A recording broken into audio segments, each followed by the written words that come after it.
os inimigos da cruz. Nosso versículo inicial se encontra na carta do apóstolo Paulo aos Filipenses, capítulo 3, verso 18.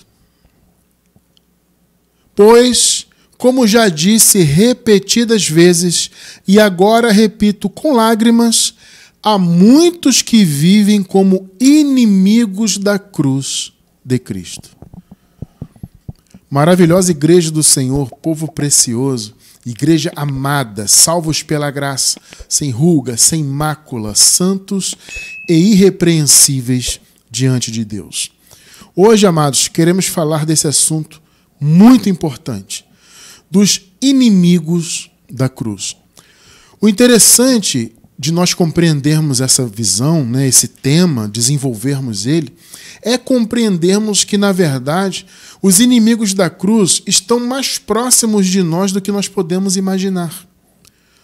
Porque quando você fala que alguém é inimigo da cruz, você pensa logo em alguém distante, né, da visão cristã, alguém que está em uma religião completamente diferente do que a maioria vive, né? A maioria se diz cristão, né?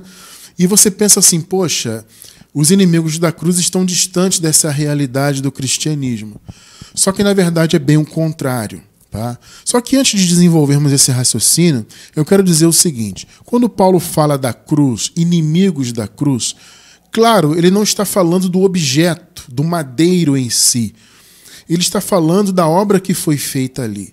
Ele está falando da morte de Cristo, da sua posterior ressurreição. Em outras palavras, ele está falando da graça.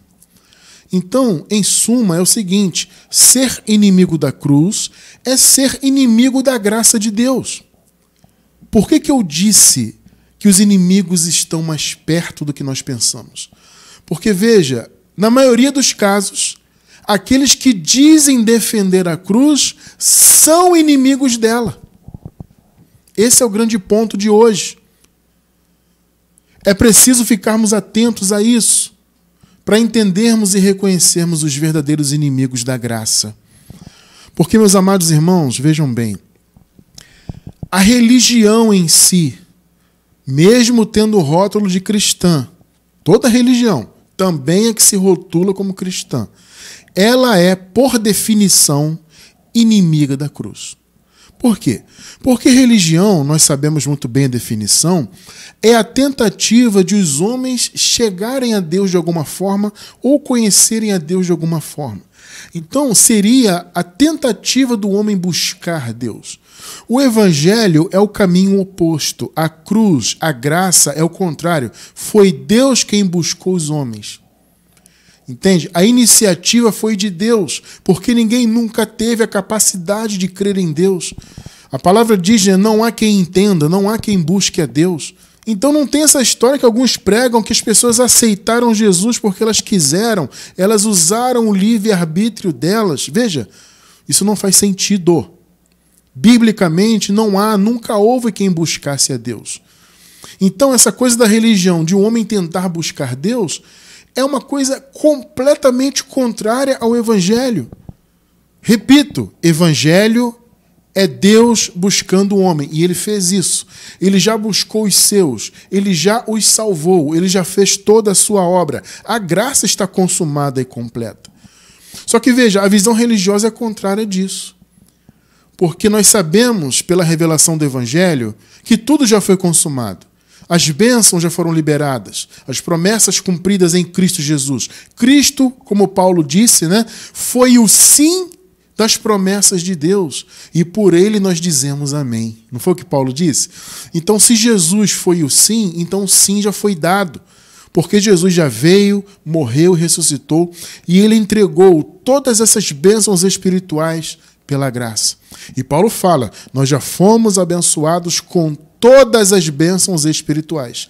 Então tudo já foi concedido do ponto de vista espiritual. Só que a religião não aceita. Então a religião diz o quê? Que para você ser salvo, e veja bem, não é garantido não. É ser salvo eventualmente, né? Quem sabe você pode ser salvo se você fizer a sua parte. Então, se você cumprir todos os mandamentos dos homens, se você participar de todo o cerimonialismo religioso, se você for um frequentador de templos construídos por mãos humanas, aí sim você, quem sabe no futuro, pode ser salvo. Então, a religião, na verdade, isso não é de hoje, né? Isso vem de séculos e séculos atrás. Ela se coloca como, eu sempre digo isso, aliás, né? Como a solução de um problema que não existe. Qual é o problema que não existe, irmão cristiano? O problema que não existe é você buscar as bênçãos de Deus e, consequentemente, buscar a salvação. Você não precisa disso porque Ele já fez a obra, Ele te deu pela graça. A palavra diz, pela graça sois salvos por meio da fé. Isto não vem de vós, é dom de Deus. Pegou? Não sou eu que estou dizendo, amado. É a palavra. Pela graça sois salvos, pela fé, isso não vem de vós. É dom de Deus. Ora, se é um dom de Deus e não vem de mim, como é que eu vou querer buscar algo que não vem de mim pela religião? Percebe? Então as pessoas acreditam que frequentando um templo construído por mãos humanas, e elas acham, inclusive, que Deus só se manifesta ali, é que através disso e cumprindo os mandamentos que os homens inventaram, né? Então eu vou viver em proibições, em imposições, eu vou aqui cumprir o cerimonialismo todo, como eu disse agora há pouco, né? Para tentar ser salvo. E a pessoa pensa que a salvação vem por isso. Agora observe um detalhe importante. A palavra diz que Deus não habita. Você já leu isso? Nós já lemos isso aqui na palavra muitas vezes, né? Deus não habita, vou repetir, não habita em templos feitos por mãos humanas. Esse conceito templário acabou em Cristo. Aliás, Cristo destruiu o templo de Jerusalém, né? Ele disse que aquele templo, que foi o templo maior da fé judaica, seria destruído. E aquele conceito templário, inclusive das sinagogas, também caiu por terra, porque Jesus disse o seguinte: a adoração que Deus quer é em espírito e em verdade. A mulher samaritana estava preocupada com o local de adoração, o local geográfico. Lembram-se disso? Senhor, nós acreditamos, nós os samaritanos, que a adoração é no monte, mais especificamente no Monte Gerizim, né? E os judeus dizem que é em Jerusalém, por causa do templo, né? Porque, na verdade, a adoração tinha que ter o templo como referência. Então havia essa disputa. Ah, é no monte? É no templo? Ela estava preocupada com o local geográfico. E Jesus falou o quê? Não. A adoração é em espírito e em verdade. Em outras palavras, a adoração não está restrita a um local geográfico. Ela é em espírito. A adoração, amado, é no teu coração, no teu espírito, na tua vida. O seu viver é adoração a Deus. Quando você faz o bem para alguém, você está louvando a Deus. Quando você é uma pessoa útil para o reino, quando você crê, você ora por alguém, você confessa uma bênção, chama a existência pela fé, tudo isso é algo que vem de Deus, do Espírito. Quando você ama o próximo, né, tudo isso é o que Deus nos mandou fazer. A palavra diz que o amor substituiu a lei, né? Então nós vivemos pela lei do amor, conduzidos pelo Espírito. É isso que Deus quer de nós. Deus não quer uma vida religiosa, porque isso é se colocar como inimigo da cruz. Porque veja bem, amado, como eu falei agora há pouco, né? A religião se coloca como a solução de um problema que não existe.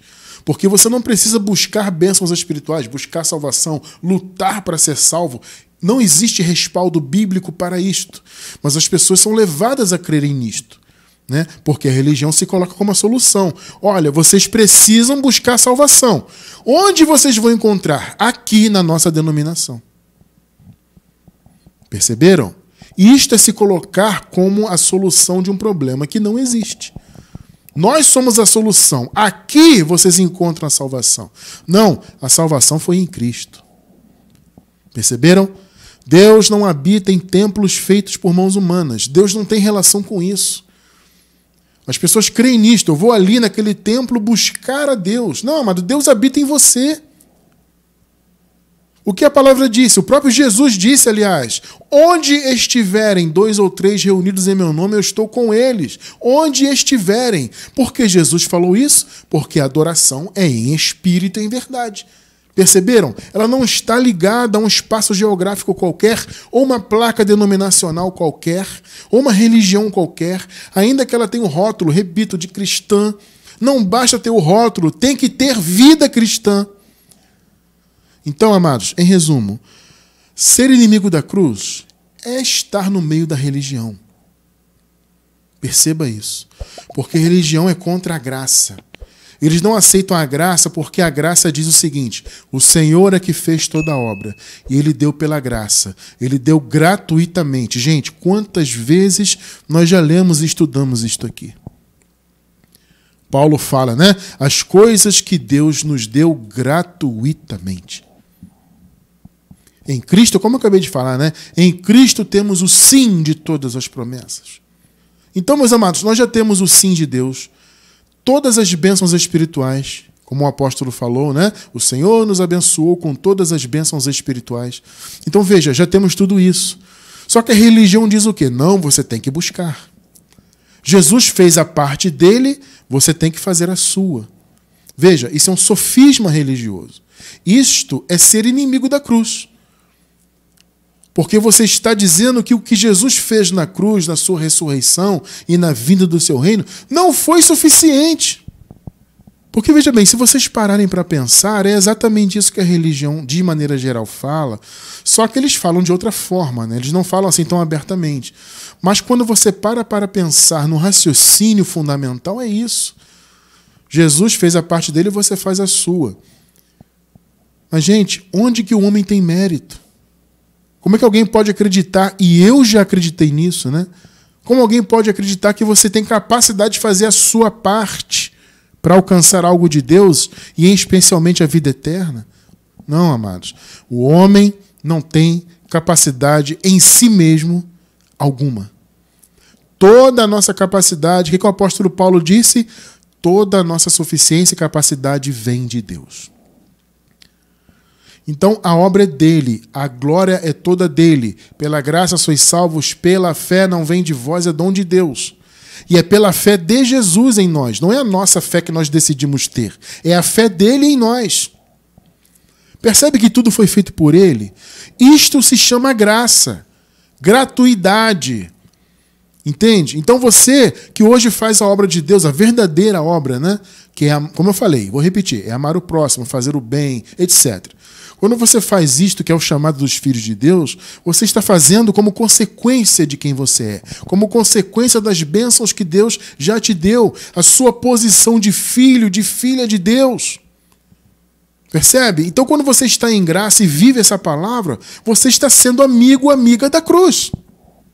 Então, a religião não aceita a graça de fato. Veja, amados, vocês podem até frequentar certas denominações, certas igrejas, né? Que eles dizem que são da graça. Você pode perguntar para a maioria das lideranças se eles estão na graça, até mesmo lideranças católicas, né? Eu já vi padre católico pregando e falando da graça. Então a Igreja Católica fala da graça, as protestantes falam da graça, as sabatistas falam da graça, pentecostal, neopentecostal, tradicionais, todos falam da graça. Só que eles não aceitam a graça na prática. Porque eles falam da graça, e você diz assim, mas, abençoado irmão, a palavra diz que já fomos abençoados com todas as bênçãos. Aí ele fala, não, você tem que pagar o preço, você tem que fazer a campanha. Ah, a palavra diz que somos salvos pela graça. Não, mas não é bem assim, é pela graça, mas você tem que fazer a sua parte. Ué, que graça é essa? Graça pela metade? Você encontra respaldo na Bíblia para acreditar em graça pela metade? Isso não faz sentido. Se você tem a vida eterna e você é filho ou filha de Deus, você tem 100% pela graça. Por tudo que Jesus conquistou. Perceberam? Então, amados, foi o que eu falei no início. Você pensa que os inimigos da cruz estão muito distantes, mas não, eles estão muito próximos. Eles são aqueles que estão envolvidos em religiões. Percebe? Nós já fomos inimigos da cruz. Eu fui. Eu passei 20 anos da minha vida dedicada à religião. Assim, 20 anos contando desde a minha tenra infância, né? É claro que eu comecei a me dedicar de fato quando eu me tornei pré-adolescente, é que eu fui me envolver, né? Com música, com isso, com grupos e tal. Mas assim, se contar da minha vida desde criancinha, foram 20 anos envolvidos com o sistema e durante aquele tempo eu fui inimigo da cruz. Por quê? Porque eu não acreditava que a cruz tinha me dado tudo. Até porque ninguém me ensinava isso. Então eu achava que Jesus fez a parte dele ali, mas eu tenho que pagar o preço, eu tenho que lutar. Então era uma graça falsa. uma graça que dependia do meu esforço. Foram 20 anos nisso. Então, isto é se colocar como inimigo da cruz. É inimigo da graça, como eu disse. Não é a cruz como madeira, como objeto, né? É inimigo da obra de Jesus. É mentalmente, né, inimigo da graça. Você não aceita que a graça é 100%. Você acha que você tem que fazer a sua parte porque a religião te ensinou isso. Você tem que pagar o preço porque o líder religioso disse que é assim. Você tem que ser fiel nisso, fiel naquilo, porque é através da sua fidelidade é que você vai alcançar. Como eu disse, amado, você não alcança nada por isso ou por aquilo que você faz. Você já alcançou tudo de Deus. E o que você faz como consequência. Você faz por gratidão, faz por amor ao seu chamado, não para alcançar algo de Deus. Não. Em Cristo já temos tudo. Nós que estamos conhecendo a palavra da graça, meus amados, estamos tendo de Deus uma oportunidade maravilhosa de conhecer a realidade do que Ele fez por nós. Ele morreu, ressuscitou, Ele trouxe o seu reino para que nós pudéssemos receber tudo por essa graça e pelo puro amor de Deus. Então, quando eu me coloco como alguém que pode conquistar algo de Deus pelo meu esforço, através de um templo construído por mãos humanas, através de campanhas, correntes, sacrifícios, eu estou me opondo à graça. Eu estou me opondo à cruz. E não é o que o sistema hoje religioso faz. Eles colocam as pessoas aprisionadas naqueles conceitos de paga-preço, de campanhas, de tudo mais, e faz o que você tem que fazer, e cumpre aqui o mandamento, e viva na proibição ou na imposição que o meu sistema, a minha convenção inventou, que você tem que viver para você alcançar algo de Deus. Não. Nós somos amigos da graça. Nós amamos a graça. Entende? E vivemos por ela. Perceba isso, tá? Então, amados, olha só. Vamos observar aqui um pedacinho, um trechinho do contexto do primeiro versículo. Nós lemos Filipenses 3,18. Vamos ler agora a partir do 15. Todos nós que alcançamos a maturidade devemos ver as coisas dessa forma, ou seja, de acordo com a maturidade que recebemos de Deus, né? E se em algum aspecto vocês pensam de modo diferente, isso também Deus esclarecerá. Paulo está dizendo o seguinte, olha, nós alcançamos a maturidade de Deus. No caso ele, né? Ele havia alcançado uma grande maturidade, até porque o Senhor Jesus havia revelado a graça para ele no terceiro céu. Então ele falou, olha, nós alcançamos uma maturidade e nós devemos andar de acordo com ela. Agora, se vocês pensam diferente, e naturalmente ali na igreja dos Filipenses havia pessoas que pensavam diferente, Paulo fala, Deus também vai esclarecer vocês quanto a isso. Ou seja, se vocês ainda não entendem a graça, Deus vai esclarecer a mente de vocês. Amados irmãos, eu digo a mesma coisa para vocês. Hoje, pela misericórdia de Deus, veja, não é a minha capacidade, não é meu mérito, entendam isso, tá? Hoje eu já caminho estudando a palavra da graça há 25 anos. Nós estamos agora gravando e transmitindo ao vivo em janeiro de 2024. São 25 anos estudando a palavra da graça. Então, pela misericórdia de Deus, eu já alcancei uma maturidade de pelo menos 25 anos de estudo. E hoje, inclusive, meu coração é até muito mais paciente do que no início, né? No início, quando eu estava estudando a palavra, até porque eu era bem mais jovem, né? E os jovens são muito mais impetuosos, muito mais, claro, inexperientes. Então eu queria muito impor a graça e discutia e debatia. Hoje eu entendo isso aqui. Eu alcancei uma maturidade e eu ando de acordo com ela. E Deus, amados, através dessa revelação, me ensina a ser também longânimo e paciente com aqueles que ainda não alcançaram essa maturidade. Então, se alguém pensa diferente da graça que nós pregamos, tudo bem, eu recebo que Deus esclarecerá também a mente deles. Se é o seu caso que está ao vivo conosco agora, ou você está acompanhando pelo vídeo gravado no YouTube, entenda, se você pensa diferente hoje, Deus vai te esclarecer.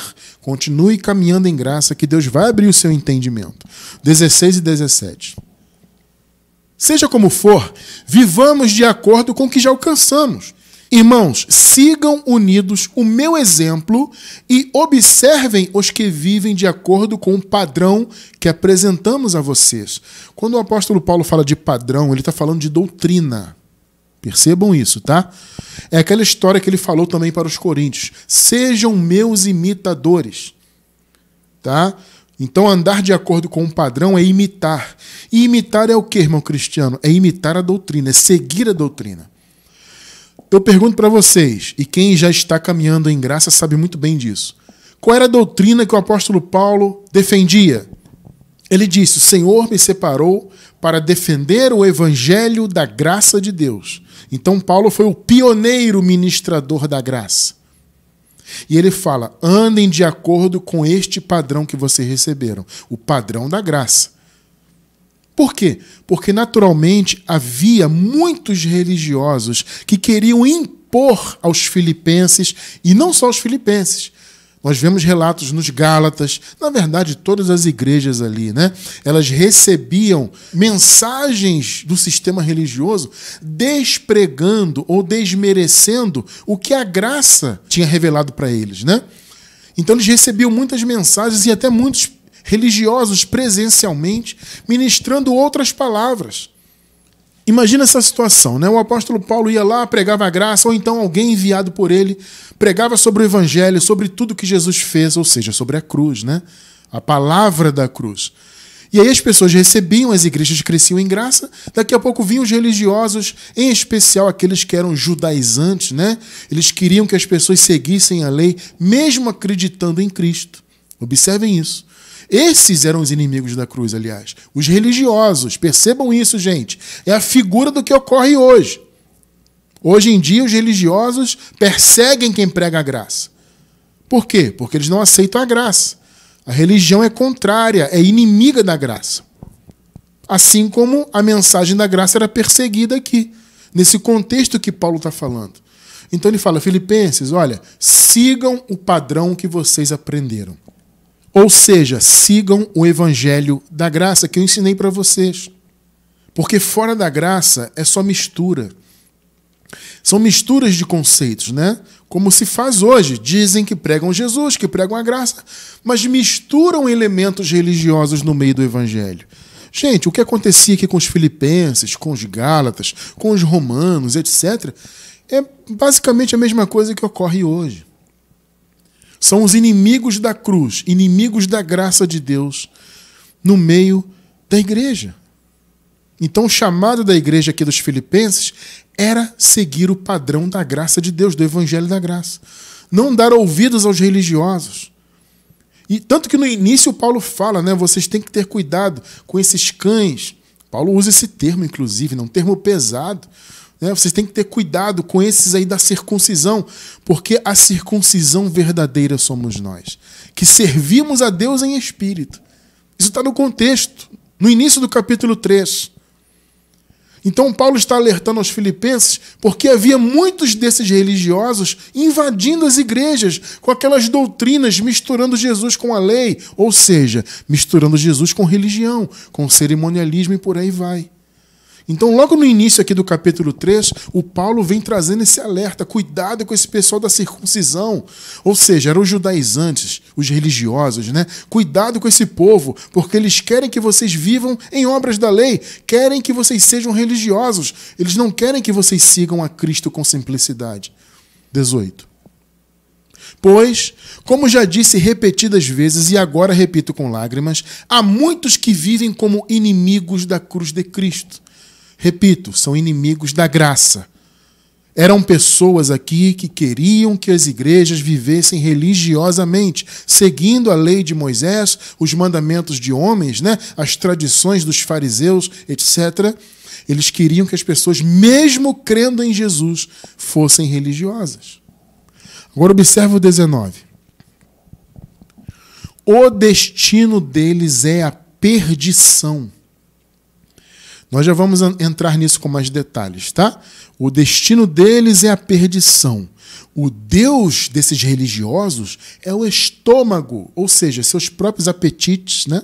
E eles se gloriam do que deveriam se envergonhar. É o que mais vemos por aí hoje, inclusive, né? E só pensam nas coisas terrenas. Daqui a pouco vamos desenvolver isso aí, tá? Então, amados, vejam, no início aqui do capítulo, né, como eu falei, do capítulo 3 da carta aos Filipenses, nós vemos o apóstolo Paulo falando dos religiosos, né? E vemos o apóstolo Paulo descartando a sua posição religiosa. Porque Paulo, antes do evangelho, ele era fariseu.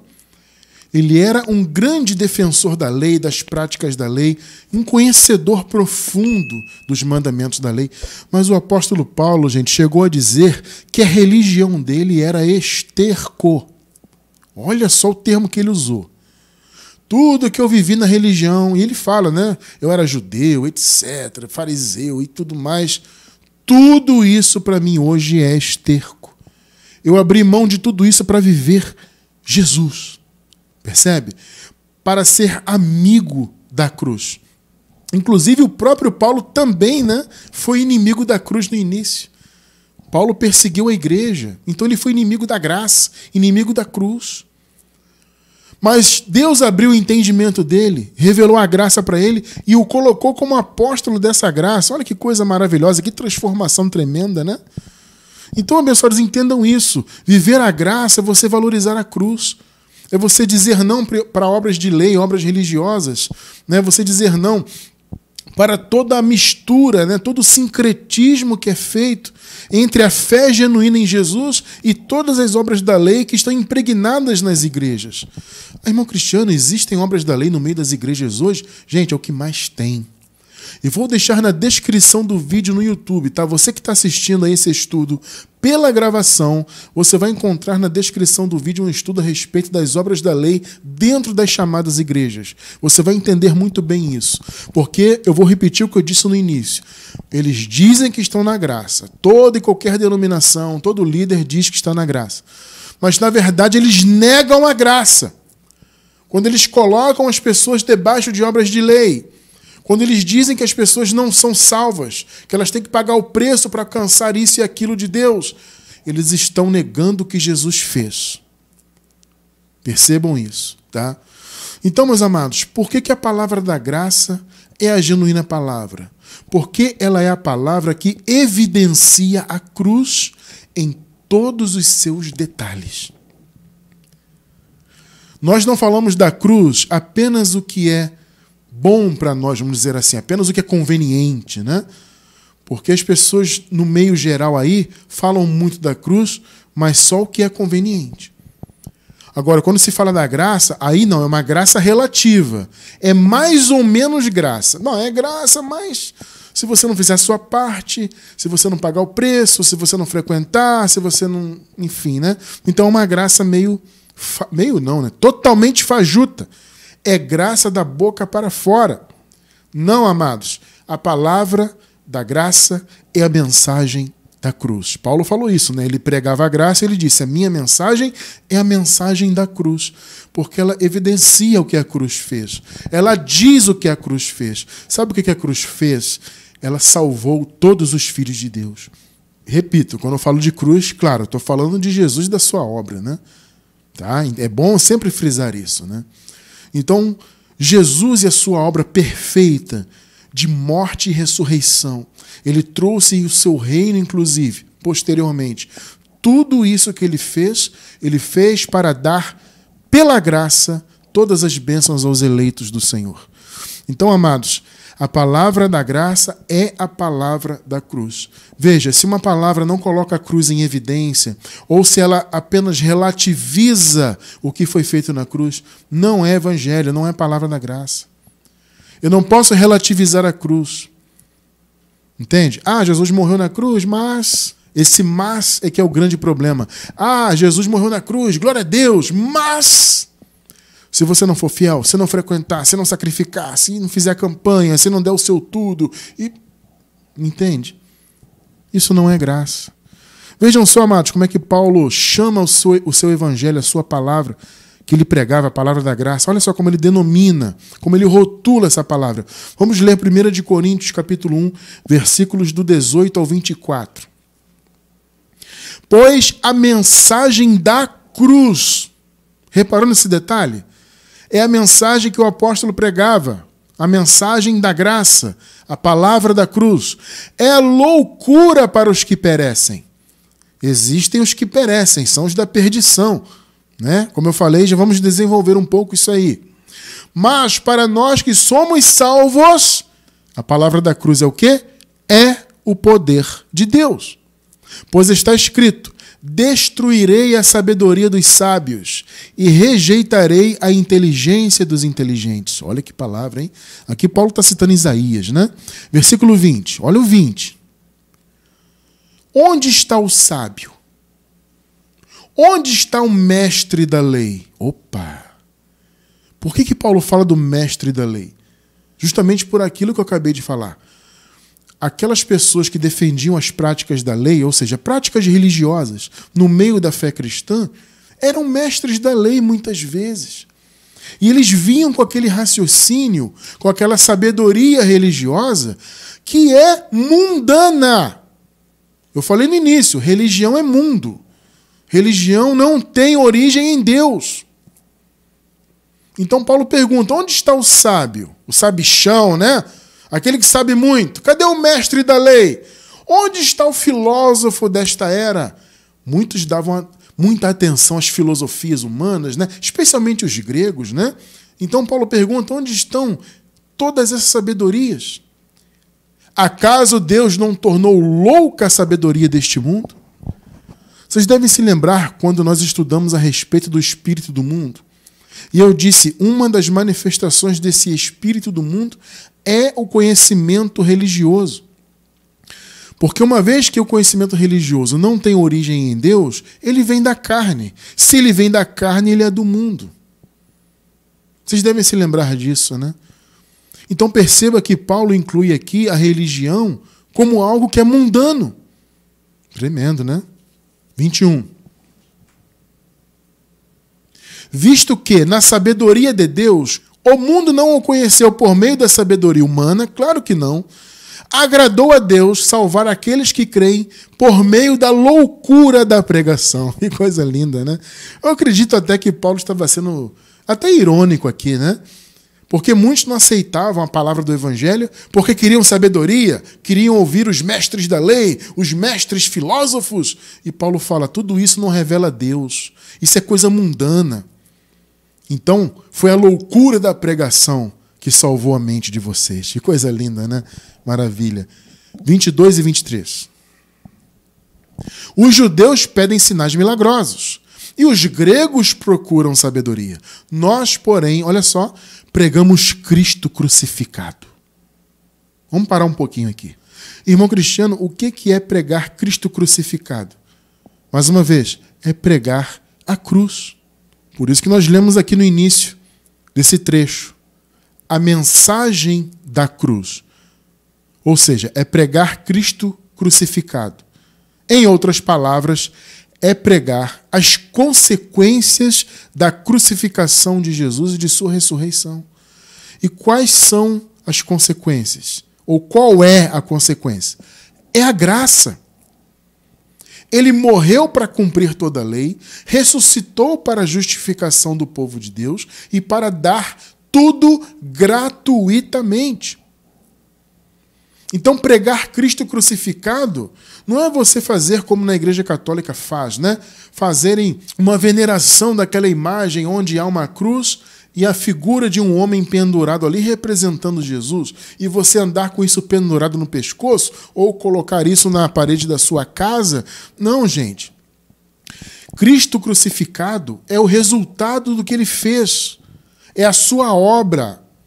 Então, não é muito melhor você conhecer a obra de Jesus, você entender o que ele fez e conhecer a sua graça, do que você viver com um suposto Cristo pendurado no seu pescoço? E veja, eu falo isso com todo respeito, tá? Porque eu não estou aqui para atacar a sua religião, amado. Eu estou aqui para falar a verdade do Evangelho. Então, pregar Cristo crucificado é pregar o conhecimento do que Jesus fez, é pregar a sua graça concedida por meio da sua obra. É o que nós tentamos e buscamos fazer aqui da melhor maneira possível. Nós pregamos Cristo crucificado, o qual de fato é escândalo para os judeus e loucura para os gentios. 24. Mas para os que foram chamados, e glórias a Deus que nós fomos chamados, porque nós não tínhamos capacidade alguma, Então o Senhor nos chamou pela sua graça e misericórdia. E para os chamados, tanto judeus como gregos, Cristo é o poder de Deus e a sabedoria de Deus. E para nós o que importa aqui é a sabedoria de Deus, é Cristo, é o Evangelho, é a palavra da graça, é a cruz e a ressurreição de Jesus.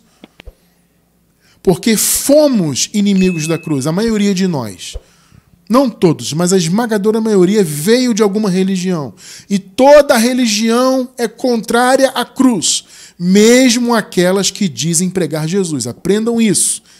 Vou dizer, vou repetir, vou falar mais uma vez o que eu disse no início. Os inimigos da cruz estão mais próximos do que pensamos. Entende? Eles estão ao nosso redor. E durante alguns anos, nós que estamos na graça, hoje estivemos naquele meio. Também sendo inimigos da cruz, não aceitando a graça de Deus. Muitos estão aí com essa realidade. Eles não aceitam a graça, alguns não aceitam totalmente, outros não aceitam em parte. O fato é que isso posiciona qualquer um como inimigo da graça de Deus. Agora eu quero falar uma coisa muito importante. Há dois inimigos da graça. Aqueles que são inatos, ou seja, que nasceram inimigos de tudo que é de Deus, tudo que é espiritual. Eles são da perdição. E aqueles que são inimigos circunstanciais. Vamos observar o apóstolo Paulo falando dos inimigos da cruz, que são inimigos inatos da cruz. Filipenses 3,19, mais uma vez. O destino deles, como nós já lemos no contexto, são os inimigos da cruz.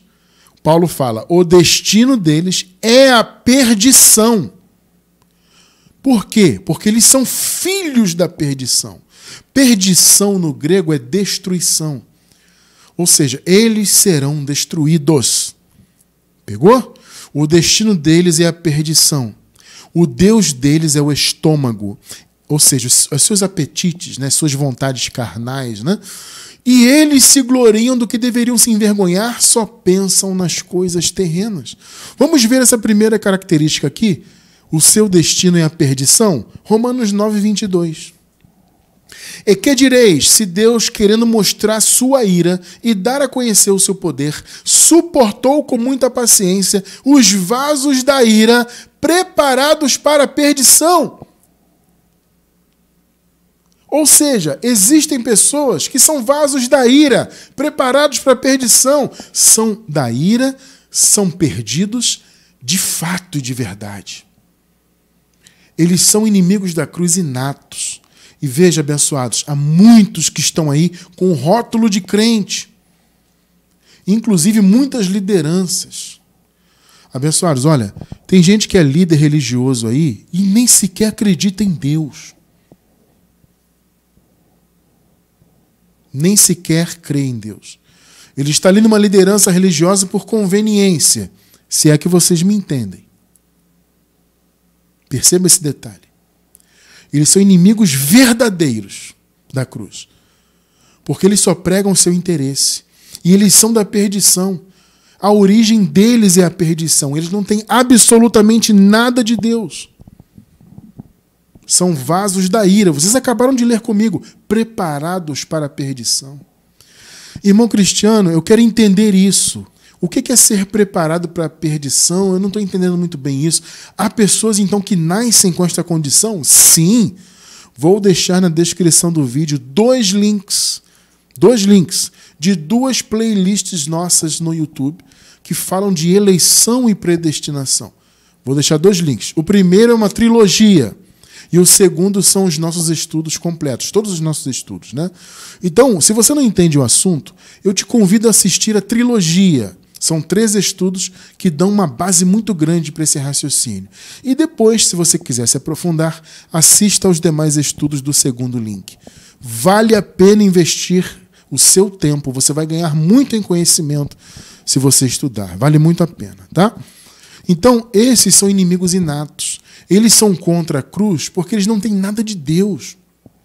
Não é apenas uma questão de ignorância, é uma questão de origem. Percebe? E aí, qual é a segunda característica que Paulo fala? O Deus deles é o estômago. Ou seja, o que os direciona, a adoração deles, entre aspas, são os seus próprios apetites. É a sua carnalidade, são os seus desejos terrenos. Eles não têm nada de Deus. Romanos 16, versículos 17 e 18. Peço, irmãos, que tomem cuidado com aqueles que causam divisões e põem obstáculos ao ensino que vocês aprenderam. Vamos lá. Irmão Cristiano, qual o ensino que eles aprenderam de Paulo? Mais uma vez, o Evangelho da Graça. Paulo era o ministrador da graça, foi o pioneiro. Entende? E Paulo fala, cuidado com aqueles que se levantam contra o Evangelho que eu falei para vocês. Afastem-se deles. 18.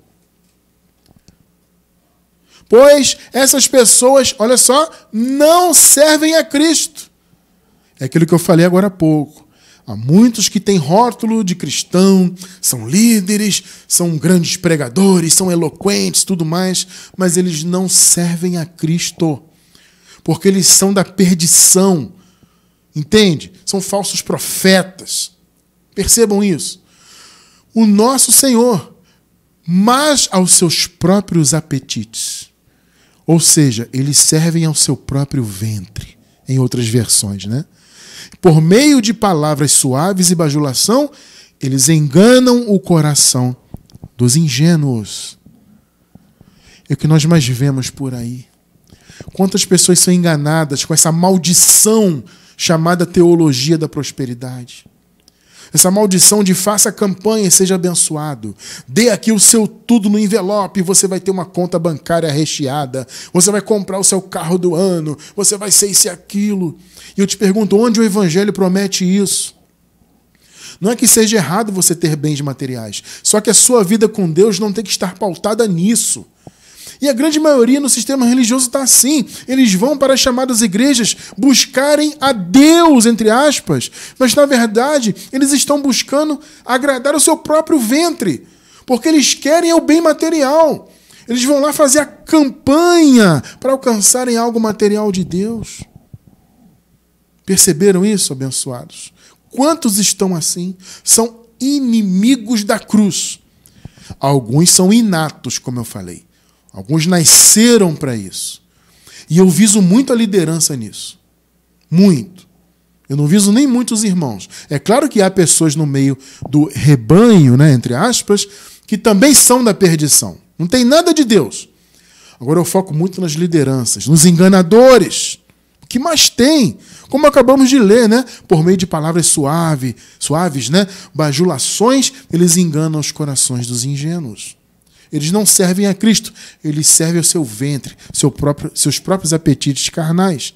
E Paulo falou mais, essas pessoas, os inimigos da cruz, inatos, eles se gloriam daquilo que deveriam se envergonhar. Bom, eu acho que eu não preciso explicar isso, é muito claro, né? Eles se gloriam de tudo que não presta. Eles se gloriam de uma mensagem falsa. Eles se gloriam de uma teologia de prosperidade, onde colocam as pessoas para adorarem bens materiais e não ao próprio Deus. Eles se gloriam de imundícies e tudo mais, porque eles são inimigos da cruz desde o nascimento, inatos. Qual é a outra característica que Paulo fala? Eles só pensam nas coisas terrenas. Amados, por que os inimigos da cruz inatos só pensam nas coisas terrenas? Porque a origem deles é aqui. Eles não são do céu. Você que é filho de Deus, eleito de Deus, você é filho de Deus, você pertence ao céu. O Paulo fala, né? A nossa cidade está nos céus. Por quê? Porque a nossa cidade é a nossa origem espiritual. Agora, aquele que é só terreno só pensa em coisa terrena. Percebe? Essas pessoas só falam de bens materiais porque eles são assim, eminentemente ou somente carnais, né? Eles são somente carnais, só pensam em coisas dessa vida terrena. É a característica dos inimigos da cruz, que são inatos, são da perdição. 1 Timóteo 6, 3 até o 5. Se alguém ensina falsas doutrinas e não concorda com a sã doutrina, então observem, amados, que há uma doutrina de Jesus que ela é sã. Ou seja, ela é uma doutrina saudável, límpida, perfeita. É o Evangelho.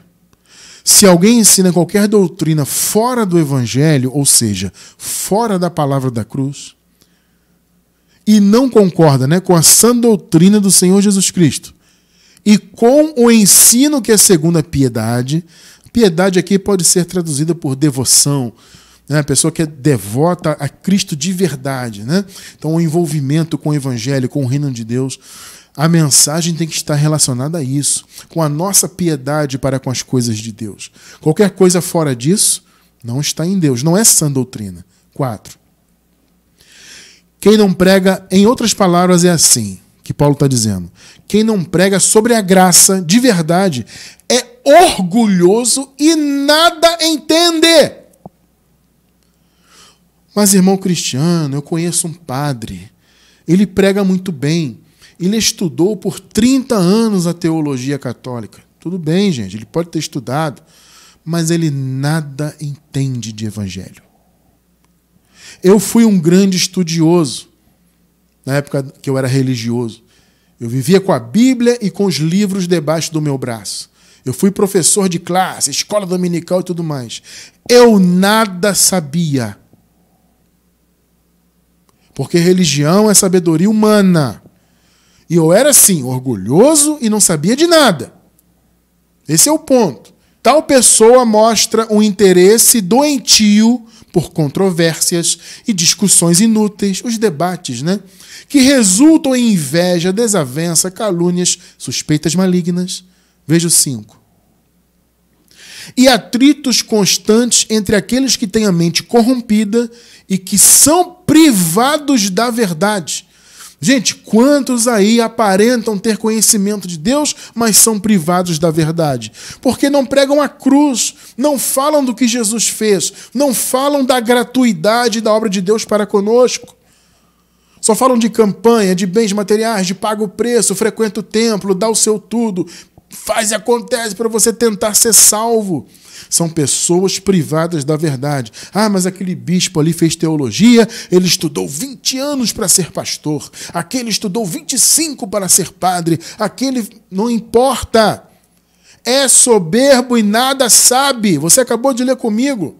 São pessoas privadas da verdade, os quais pensam que a piedade, ou seja, a vida com Deus, a devoção a Cristo, é fonte de lucro. Bom, acho que eu não preciso explicar isso aí, Quem tem a mente da perdição, carnal, só pensa em coisas materiais, gente. São da perdição, nasceram para a perdição. São vasos de desonra, como nós lemos no capítulo 9 da carta aos Romanos. Os filhos de Deus pensam nas coisas do alto. Irmão Cristiano, o que é do alto? É uma referência às coisas espirituais, ao reino de Deus. Colossenses 3, versículos 2 e 3. Pensem nas coisas do alto e não nas coisas da terra. Vocês estão entendendo, amados? As pessoas, elas têm, ou são levadas, a terem essa tendência na religião de pensarem muito mais em coisas terrenas do que em coisas espirituais. A maioria hoje aí fora só prega a teologia da prosperidade, só prega autoajuda, essa coisa de venha, você vai conquistar, você é importante, porque você vai alcançar, porque isso e aquilo, e a adoração verdadeira a Deus você não vê. O teu chamado é adorar o Senhor em espírito e em verdade com a sua vida, não é ser religioso e viver pensando em coisas materiais. Pensem nas coisas que são do alto, não da terra, pois vocês morreram e a vida de vocês está escondida com Cristo em Deus. Ô, abençoado irmão, abençoada irmã, você está morto para esse mundo. Você vive aqui biologicamente, mas você está morto para tudo isso aqui. O que você vive é Cristo. Não foi o que Paulo falou? Para mim, o viver é Cristo e morrer é lucro. Porque, na verdade, você já está morto. Mas vivo para Deus. Para sempre. Perceba isso. Pense nas coisas do alto. Não se apegue, amados, em demasia a coisas materiais. Isso é a mente carnal. É quem é inimigo da cruz desde o nascimento. São os inimigos da cruz inatos. Agora, evidentemente, como eu disse agora há pouco, existem dois tipos de inimigos da cruz. Os inatos e os circunstanciais. Por que eu digo isso? Porque há pessoas que estão inimigas da cruz por ignorância. Repito, como é o meu caso. É o caso de tantos irmãos que hoje estão em graça, né? Há irmãos que nos relatam isso. Abençoado, eu estive, né, há 30 anos na religião. Eu vivia pagando preço, eu vivia preocupado com a minha vida, com o meu futuro, com a minha eternidade. Então, enquanto a pessoa estava ali, ela não cria na graça 100%. Ela até podia ouvir da graça, eventualmente, na chamada igreja. Mas ela não cria, porque ela queria pagar o preço para tentar alcançar o que já tinha sido dado para ela de graça por Deus. Entende? Então a pessoa ficou 30 anos, 35, 40, 20, 10, como inimiga da cruz. Mas era uma inimiga circunstancial, porque, na verdade, essa pessoa era e é eleito de Deus, né? Só que ela estava no engano, assim como há muitos irmãos que são filhos e que estão na religião hoje por engano, porque ainda não tiveram a oportunidade de ouvir sobre a graça e viver 100% essa graça, absorver 100% o que Jesus fez por nós.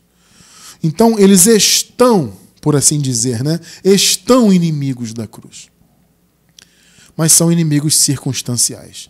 Então, eu fui inimigo 20 anos, minha esposa também tantos anos como religiosa, que foi, e tantos outros irmãos. Mas hoje, pela misericórdia e graça, o Senhor abriu o nosso entendimento, limpou a nossa mente, batizou a nossa mente, né, com o lavar regenerador e renovador do Espírito Santo pela palavra, e nos posicionou como amigos da cruz, ou seja, amigos da graça de Deus. Que privilégio que o Senhor nos deu. Que descanso Ele nos deu. Entende? Então nós fomos inimigos da cruz, mas fomos inimigos circunstanciais, assim como muitos hoje são. Agora, existem aqueles que são da perdição mesmo, nunca serão amigos da cruz. Principalmente aqueles que lucram com a fé. Principalmente esses, né? Então, amados, nós que estamos debaixo da palavra da graça, somos amigos da cruz. Sabe, como eu falei agora há pouco, né? Acabei de falar, a nossa mente foi lavada pela palavra da cruz. Entende? Então, nós não vivemos mais preocupados em obras de lei, em sacrifícios religiosos. A nossa preocupação é cumprir o nosso chamado, de fazer o bem, de amar o próximo, de fazer diferença na vida de alguém. Sabe, é isso que Deus nos chama, sermos luz do mundo e sal da terra. Os amigos da cruz se preocupam com isso. Os inimigos, sejam eles inatos, sejam eles circunstanciais, eles se preocupam com religião, com pagar preço, com frequentar templo e participar da cerimônia e da campanha e se mostrar melhor e mais santo. Tem muita gente que é assim, né? Se mostra mais santo, aquela aparência de santidade, aquela coisa toda, e no fundo é um sepulcro caiado, como Jesus falou. Por fora está pintado e limpo, mas por dentro é podre. Quantos são assim? São inimigos da cruz. Nós somos amigos do Calvário, ou seja, do que Jesus fez no Calvário, né? E nós, como amigos do Senhor, claro, temos também as nossas características. Vamos ver algumas aqui, alguns exemplos. Eles são perseguidos por causa da cruz. É o caso de quem está em graça, amados. Vocês podem notar como a religião persegue quem está em graça. Persegue por causa da cruz. Entende? Então os amigos da cruz são perseguidos por causa dela, mas eles se gloriam na cruz. Gálatas 6, versículos do 12 ao 14. Os que desejam causar boa impressão exteriormente, ou seja, de maneira religiosa, tentando obrigá-los a se circuncidar, agem desse modo apenas para não serem perseguidos por causa da cruz de Cristo. Os religiosos queriam isso. Olha, vocês precisam se circuncidar porque vocês precisam estar alinhados à lei para que não sejam perseguidos. Era um dos argumentos que eles usavam, né? Para que as pessoas se submetessem às obras da lei. Olha, circuncidem-se para que vocês não sejam perseguidos. Mas, amados, ser perseguido por causa da palavra da cruz é uma honra, é uma glória. Percebe? É algo maravilhoso. 13. Pois nem mesmo os que são circuncidados cumprem a lei. Ou seja, era só uma hipocrisia, né? Querem, no entanto, que vocês sejam circuncidados a fim de se gloriarem no corpo de vocês. Ou seja, se gloriarem na religião, no fato de serem judeus, no caso aqui desse contexto histórico, né? 14. Quanto a mim, que eu jamais me glorie, a não ser na cruz. Pegou? O teu chamado como filho de Deus, filha de Deus, é se gloriar 100% na cruz. Ou seja, se gloriar na obra de Deus, se gloriar na graça de Deus, não na religião que você exerce. Quanto a mim, que eu jamais me glorie, a não ser na cruz de nosso Senhor Jesus Cristo, por meio da qual o mundo foi crucificado para mim e eu para o mundo. Lembra-se do que eu falei agora há pouco? Já estamos mortos, porque ao morrer na cruz, todos os filhos de Deus foram crucificados ali. Então você já morreu para o mundo, para o pecado, para tudo que envolve esse mundo que nos cerca, religião. Você morreu para isso. Você é filho de Deus. Então você vai ser perseguido por causa da cruz? Sim, mas é uma glória. Você vai, inclusive, se gloriar na cruz. E uma outra característica muito importante: os amigos da cruz dizem não às obras da lei. Gálatas 2, 21. Para encerrar. Não anulo a graça de Deus. Quantos hoje vivem anulando a graça? Porque vivem em caminhos religiosos, em obras da lei disfarçadas de obras da graça. Quantos? Durante 20 anos eu anulei a graça na minha vida, porque eu era um inimigo circunstancial da cruz. Mas hoje não. Não anulo a graça de Deus, pois se a justiça vem pela lei, e aí você pode substituir lei por religião, porque a lei era a religião que imperava ali no contexto, mas toda e qualquer religião, ela é prejudicial, ela anula a cruz e a graça. Então, se a justiça vem pela religião, seja ela qual for, Cristo morreu em vão. Porque, veja, se eu tenho que pagar o preço para ser salvo, eu tenho que lutar, e frequenta templo, e sacrifica, e faz campanha, etc. Faço a minha parte e luto para cá, para lá. Jesus morreu para quem, então, se eu tenho que fazer tudo isso? Percebeu? O teu chamado é viver a graça, para você ser 100% amigo da cruz, amigo do que Jesus fez, e receber na sua vida e viver as consequências disso. Viver liberto do sistema religioso. Viver realmente para Deus, realizando a sua verdadeira obra.